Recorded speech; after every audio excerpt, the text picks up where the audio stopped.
Introduction. It is not right for a writer to enjoy or not enjoy her characters. A writer writes what she sees. Lillian Hellman. Why Grant? This question was asked of me many times while I was writing this book. Ulysses Grant is, after all, a curious choice for the subject of a biography if the writer is not an admirer of warfare and is not inordinately fascinated by political corruption. I came to him neither because I had discovered some extraordinary mass of evidence that would enable me to greatly revise accounts of the events of his career, nor because I had manufactured an intricate theory that would enable me to claim that I had found a new Grant.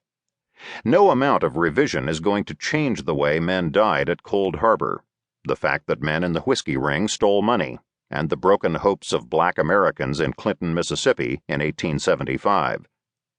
As the reference to Clinton suggests, one subject of great interest to me that did draw me to Grant was that of race relations. Black people were, in overwhelming numbers, enthusiastic partisans of his, and the immensely popular president went into office with a Supreme Court and a Congress also of his party. The opportunity for Reconstruction would seem to have been immense. I have never been satisfied with existing explanations of why hopes for Negro advancement were so high when Grant moved into the White House, and so low 8 years later. In the book, considerable attention is given to discussing how it was that the opportunity for Reconstruction was not in the main taken.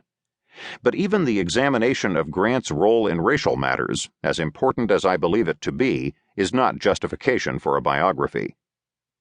What I found compelling about Grant as a subject for a biography was the man himself. I liked the way he looked. The picture of the mild, rather small person, slouched comfortably in front of a tent, suggested neither the fierce killing warrior nor the bumbling and perhaps crooked politician that I had often read about.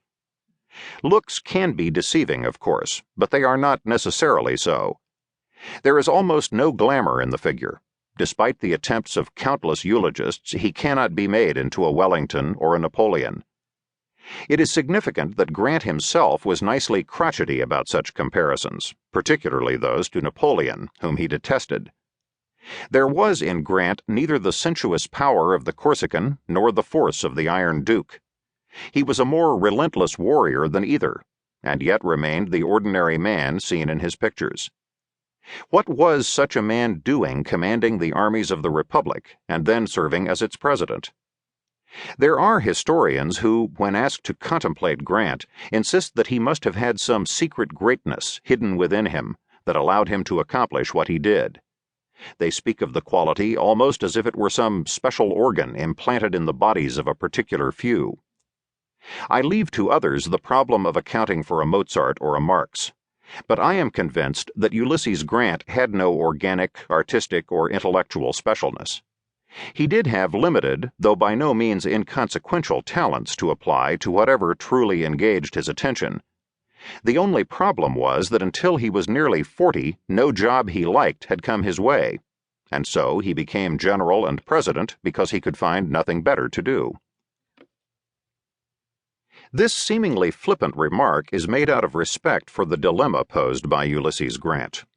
He had, all along, ideas and a sense of himself that he could make no one notice.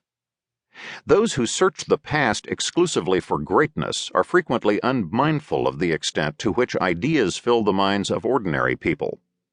Those who look at such men and women collectively may be aware of the general needs and aspirations of various groups, but only the best of the social historians and the historians of local politics seem conscious of the complexity of concern of the individuals within the groups and of the attendant frustration when that concern cannot be heard.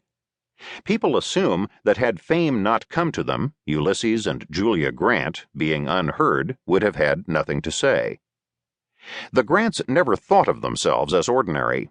They endured humiliating personal defeats, and yet they ached to be reckoned with. But neither in St. Louis in the 1850s, nor in Galena in 1860, did it seem at all likely that Grant would find a reprieve from the listlessness that people, if they noticed him at all, saw in his face. To Julia it did seem likely, and by rights this book should be a joint study of both of them.